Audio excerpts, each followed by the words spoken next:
পুষ্টিগুণে ভরপুর কলার মোচা, কিন্তু কলার মোচা কাটার ভয়তে অনেকেই খেতে চায় না। কিন্তু আজকের ভিডিওতে থাকবে যে কিভাবে সহজভাবে কাটলে হাতে দাগ হবে না কলার মোচা কাটলে, আর দীর্ঘদিন পর্যন্ত সংরক্ষণ করা যাবে, আর কি কি গুণ থাকছে এই কলার মোচাতে। কলার মোচা খেলে আমাদের শরীরে কি কি উপকার হয়। নমস্কার বন্ধুরা, সবাই কেমন আছে? আশা করি সবাই ভালো আছো। আমার পল্লী জননী কুক সেন্টারে নতুন একটা পর্ব দেখার জন্য সবাইকে জানাই স্বাগতম।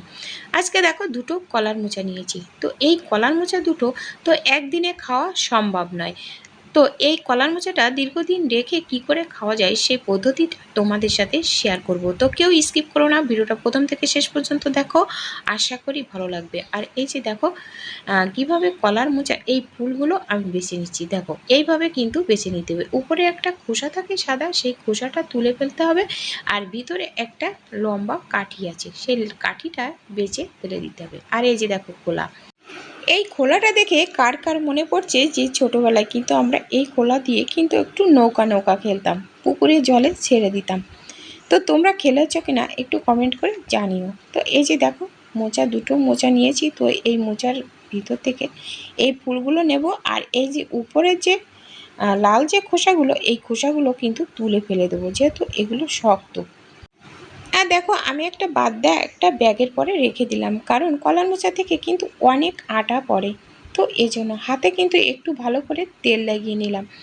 তেল লাগালে হাতে কিন্তু কোনো আঠা লাগবে না, যে কষটা সে কষটা হাতে লাগলে কিন্তু হাতটা কালো হয়ে যায়।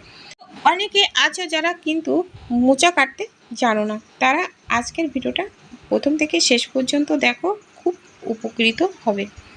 তো দেখো এই যে মোচার এই যে ফুলগুলো, এগুলো কিন্তু নেব, আর উপরের লাল খোসাগুলো তুলে ফেলে দেবো। আর এরকম একটা ব্যাগের উপরে রাখলে এর আটাটা ওই ব্যাগের উপরে কিন্তু পড়বে। তো দেখো এবার একটু জেনে নিই যে এই মোচা খেলে কি কি উপকার হয়। আমাদের শরীরের জন্য কিন্তু খুবই উপকারী। হাড় গঠন ও মজবুত করে এই কলার মোচা খেলে। কলার মোচাতে থাকে ভিটামিন এ, সি, ই এর প্রধান উৎস।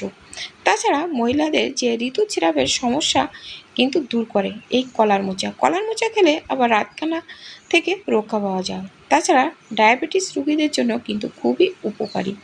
আর এই কলার মোচা খেলে বয়সের ছাপ ও ত্বকের বলিরেখা কমায়। মায়ের গর্ভে শিশুর মস্তিষ্ক কিন্তু গঠন করে এই কলার মোচা। তাছাড়া হৃদরোগ ও ক্যান্সার ঝুঁকিও কমায়। এবার দেখো এই যে ছোট ফুলগুলো কিভাবে এইভাবে চাপ দিলে এই যে উপরের এই খোসাগুলো কিন্তু এইভাবে উঠে আসে। তো এর ভিতরেও কিন্তু আরেকটা এই যে ছোট লম্বা একটা শক্ত একটা কাঠি মতো থাকে, এই কাঠিটাও কিন্তু ফেলে দিতে হবে এই ফুলের ভিতরে। তো এই যে প্রথম লাইনের ফুল করা ওইভাবে নিলাম, দ্বিতীয় লাইনগুলো এইভাবে একইভাবে আমি বের করে নেব।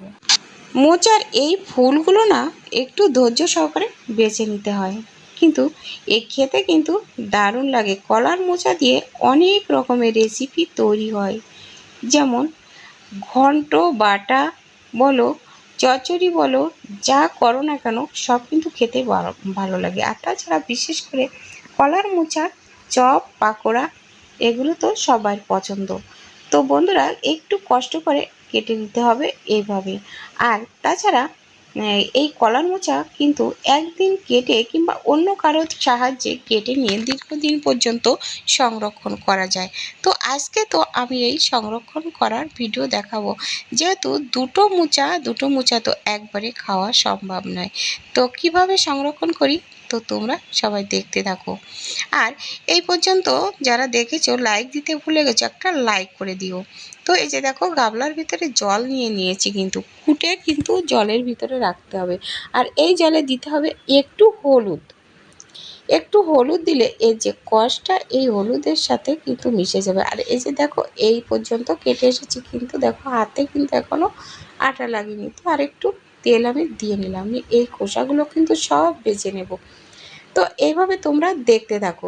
কলার মোচায় থাকে প্রচুর পরিমাণে খাদ্য আঁশ বা ফাইবার, যা খেলে আমাদের কোষ্ঠকাঠিন্য কিন্তু দূর হয়। তাছাড়া রক্তশূন্যতা তো দূর করে, ডায়াবেটিস নিয়ন্ত্রণ করে, তাছাড়া হৃদরোগও ভালো হয়, ওজন কমাতে সাহায্য করে, রোগ প্রতিরোধ ক্ষমতা বাড়ায়, শরীরের প্রদাহ কমাতেও কিন্তু সাহায্য করে, কিডনির স্বাস্থ্য ভালো রাখতে কিন্তু এই কলার মোচা অনেক সাহায্য করে। কলার মোচায় থাকা কিছু পুষ্টি উপাদান শরীরকে সতেজ রাখে এবং মানসিক চাপ কমাতে কিন্তু সাহায্য করে। তো দেখো বন্ধুরা, ফুলগুলো কিন্তু কাটা হয়ে গেছে। এবার যে কলার মোচাটা উপরে লাল খোসা ফেলানোর পরে ভিতরে যে সাদা অংশ রয়েছে পুরোটাই কিন্তু আমি কেটে দিচ্ছি। তো এইভাবে মোচা আমি কেটে নেব, আর বাকি যেটা আছে ওটাও কেটে নেব। তো বন্ধুরা দেখো, কথায় কথায় কিন্তু আমার পুরোটা কাটা হয়ে গেছে। তো ভিডিওটা কে কোথা থেকে দেখছো প্লিজ একটা লাইক দিতে ভুলে গেলে একটা লাইক করে দিও। ভিডিওটা একটু বন্ধুদের মাঝে শেয়ার করে দিও, আর নতুন বন্ধুরা চ্যানেলটা সাবস্ক্রাইব করে পাশে থাকা বেল আইকনটিতে ক্লিক করে রেখো, তাহলে পরবর্তী ভিডিও আপলোড হলে নোটিফিকেশান সবার আগে পৌঁছে যাবে। তো এই যে দেখো, আমি পুরো দুটো মোচাই কেটে নিয়েছি, এক গাবলা হয়েছে। আর দেখো হাতটা একেবারে পরিষ্কার আছে। তো হাতে একটু কষ লেগে আছে যা, তো লেবুর খোসা দিয়ে ঘষা দিলে কিন্তু উঠে যাবে। তো এবার দেখো, গ্যাসের উপরে কড়াই দিয়ে একটু জল দিয়ে দিয়েছি। তো এক বাটি জল দিয়েছি, এই জলের ভিতরে দিয়ে দেব 1 চামচ হলুদ আর অল্প একটু লবণ। তো এই লবণ হলুদ দিয়ে আমি মোচাটা সেদ্ধ করে নেব। দেখো জলটা একটু গরম হলে এই মোচাগুলো জলের থেকে ভালো করে ধুয়ে ধুয়ে তুলে দেব। দিয়ে এই যে দেখো, কড়াইয়ের ভিতরে দিয়ে একটু খুন্তি দিয়ে নাড়াচাড়া করে একটু ঢাকা দিয়ে রাখবো, তাহলে তাড়াতাড়ি সেদ্ধ হয়ে যাবে। তো এই যে দেখো 5 মিনিট বাদে ঢাকা খুলে নিয়েছি, দেখো সেদ্ধ হয়ে গেছে। তো এবার কিন্তু আমি নামিয়ে নেব। তো একটা ডালার ভিতরে ঢেলে দিলাম নিচে গাবলা দিয়ে। গাবলার ভিতরে দেখো এই যে গরম জলটা আছে, এই গরম জলটা কিন্তু বাইরে ফেলে না দিয়ে বেচিংয়ের ভিতরে ফেললে কিন্তু বেচিংয়ে ময়লা জমে থাকে না। তো এটা একটা টিপসটা কেমন লাগলো কমেন্ট করে জানিও। তো দেখো বন্ধুরা, কতগুলো মোচা হয়েছে। তো এতগুলো মোচা তো একদিনে খাওয়া সম্ভব নয়। তো কিছু মোচা আমি সংরক্ষণ করে রাখবো, আর কিছু একটা রেসিপি তৈরি করব। সে মোচা দিয়ে রেসিপি পরের দিন আমি তোমাদের সাথে শেয়ার করব। আমি মোচার ভর্তা করেছিলাম, সেই ভর্তা রেসিপি পরের ভিডিওতে তোমাদের সাথে শেয়ার করব। তো আর এদিকে দেখো, কিছু মোচা আমি সংরক্ষণ করব। সেই মোচাগুলো এরকমভাবে হাত দিয়ে দিয়ে চেপে চেপে জলটা ভালো করে ফেলে দিতে হবে। আর এই মোচাগুলো না খুব ঠান্ডা করে নিতে হবে, গরম অবস্থায় কোনো রকমে রাখা যাবে না। আর নিয়েছি দেখো একটা আটার প্যাকেট, এই আটার প্যাকেটে আমি ভরে নেব। তো আমি 2টো প্যাকেটে ভরবো, 2 দিন রান্না করা যাবে। তো ডিপ ফ্রিজে রেখে দেব এই মোচাগুলো। ডিপ ফ্রিজে রেখে দিলে যখন খুশি তখন কিন্তু বের করে নিয়ে খাওয়া যাবে, আর আমাদের কাজটাও কিন্তু খুব সহজ হয়ে যায়। তো বন্ধুরা, তোমাদের কাছে কেমন লেগেছে কমেন্ট করে জানাতে কিন্তু ভুলো না। তো বন্ধুরা, আজ এ পর্যন্ত, দেখা হবে পরবর্তী ভিডিওতে। ততক্ষণে তোমরা ভালো থেকো, সুস্থ থেকো। নমস্কার বন্ধুরা।